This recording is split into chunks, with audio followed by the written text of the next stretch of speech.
My next guest is Congressman Peter Welch from Vermont. Congressman Welch sits on the Energy and Commerce Subcommittee on Health. He's also a co-chair and founder of the Affordable Medicines Caucus. A long time back. He's been on this for a great while. Congressman Peter, it's been a while since we've talked, but one of the things I try and do when we have these discussions about what could become a wonky subject is remind people why these things matter. And I'll never forget when I was on stage with you and you told me the story of your first wife who passed and why you are so committed to changing the cost of the health care. And I don't want to tell your story. Can you tell us a bit about Joan and why this subject matters so much? Well, for medications do wonderful things. They alleviate pain and they extend life. And of course, the vaccines with COVID are just a vivid example of how profoundly important they are to the well-being of our citizens. And my wife had cancer. She struggled with that for 9 years, and her quality of life was extended significantly as a result of medications. The downside is that the cost of medications is killing us. So if you have a good thing, and we have wonderful medical care in this country, but if it is so expensive, including the cost of prescription drugs in particular, that you can't afford it, then obviously it's not going to do us any good. So this issue of making certain that we can get the best that medical science can offer through drugs, and that we can get prices that our the citizens and our government can afford, and our employers, that's really essential. In the two Christines, I was able to listen to them. And Steve, I don't know why you're wasting your time on me. They did a great job. I mean, the bottom line on generics, we're talking about making things a lot more affordable. 90% of the drugs, the prescriptions are generics, and 20% of the revenue is generics. I mean, it kind of tells you right there. But it didn't happen by accident. I mean, the pharma companies, the name brand pharma companies, they're really good at two things. One is, with the help, by the way, of taxpayers, the NIH, the CDC, they're good at creating medications that really help people. That's a very good thing. They're also good at their pricing power. And one of the ways that they've been really good for themselves at their pricing power is elbowing out generic competition. And we got to start in addressing that with the CREATES Act last year. And of course, that was a bipartisan bill that I was the sponsor of. And it essentially is trying to unwind some of these obstacles that the brand name drugs put in the path of the generics, because the brand name drugs that already benefit by legislated monopoly periods with the patent, they want to extend that beyond the life of the patent. So the steps we have to take are to allow for transparency, allow for ending the delays in the two Christines we're talking about, GDUFA, and that, I think, is something that's very, very important for us to pass. Congressman, as I had Dr. Sally Choi of the FDA in there, who is responsible for the world of generics, had a fascinating deep dive discussion on, their role and how they see the market and how they work with industry, et cetera. But from your perspective, what are the roadblocks as you see it in the complex generic world? What do you think needs to be sped up or gotten out of the way or invested in? What is the dimension that you think needs to be fixed still? Well, really, there's three points of friction. Okay, number one, the generic industry is doing all it can to come up with the generic alternatives, including complex. And that's on them, and they're doing a pretty good job on it. Secondly, is the governmental process, where you really do have to really minimize barriers. And what one of the Christines mentioned is really true. How do you have a government that is going to be very clear on the policy, that's going to be transparent, that's going to give clear guidelines and predictability, so that when the generic manufacturers are going through the approval process, it's a roadmap and not an obstacle course.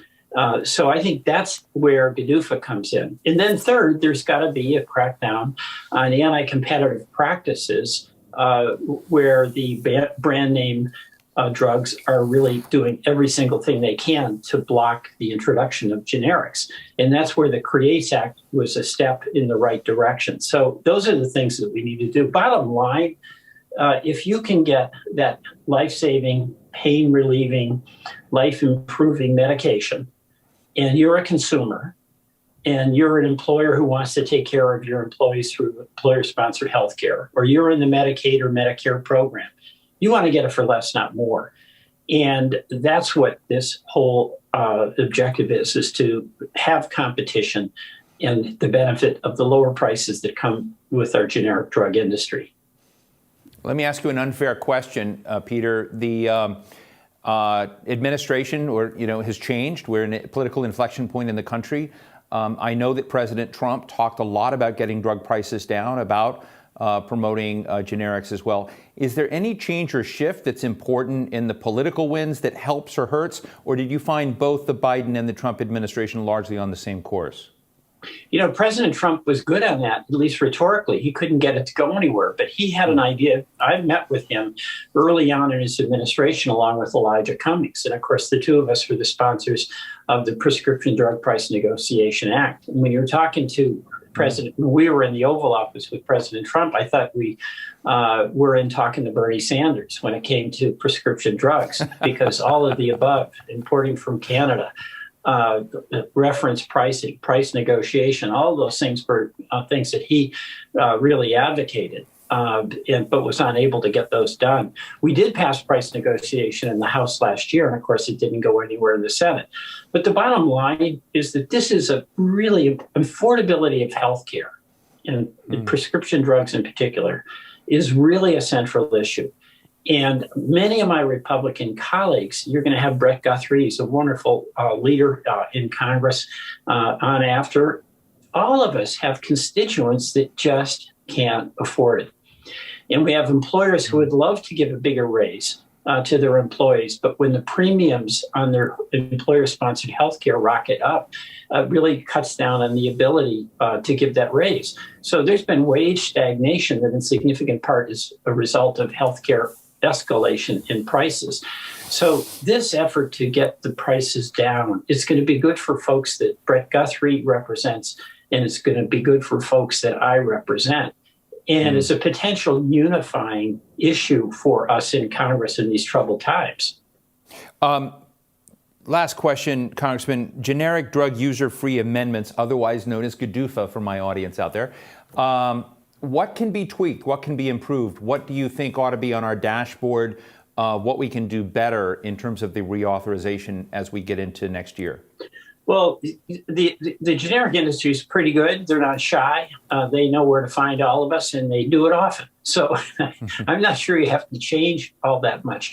I frankly think that we've got to keep making the case. And as Christine pointed out, if we can get more savings, what's wrong with that, right? And we have the same or better health outcomes.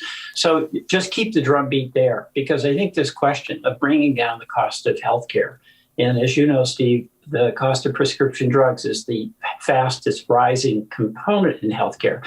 That is really essential to make healthcare accessible. And it's also important because it's a way that we're going to be able to start lifting people's wages. Let me squeeze one last one in. I'm going to make my people crazy, but David Baran is a senior director of national federal accounts for Gilead, asked, given relations with some of America's international trading partners and from a national security perspective, he asked, will generic companies be required to source and manufacture products within the continental U.S.? I think it's a very interesting question, because what we've gone through with COVID and some of the kind of heart seizures that we had over what we were dependent on in the global supply chain has focused the spotlight on what is manufactured here, or what is manufactured, with where trusted allies are. But in this world, are you thinking at all at about supply chain issues with regards to drug inventory? Not that way. As you know, the president is using the Defense Production Act, and President Trump used the Defense Production Act to address our shortage of PPE. But that hasn't been an issue that I've heard discussed with respect to the supply chain when it comes to drugs. I mean, the big issue for us on drugs is affordability and accessibility. So that's not an issue where I've heard discussion among my colleagues on either side of the aisle about making that requirement. Well, Congressman Peter Welch from Vermont, it's great to talk to you as always. Thank you for bringing so much wisdom and thought. You've done so much in this issue. I'm never tired of talking to you, so thanks for always saying yes. It's good to see you, Steve. Bye-bye.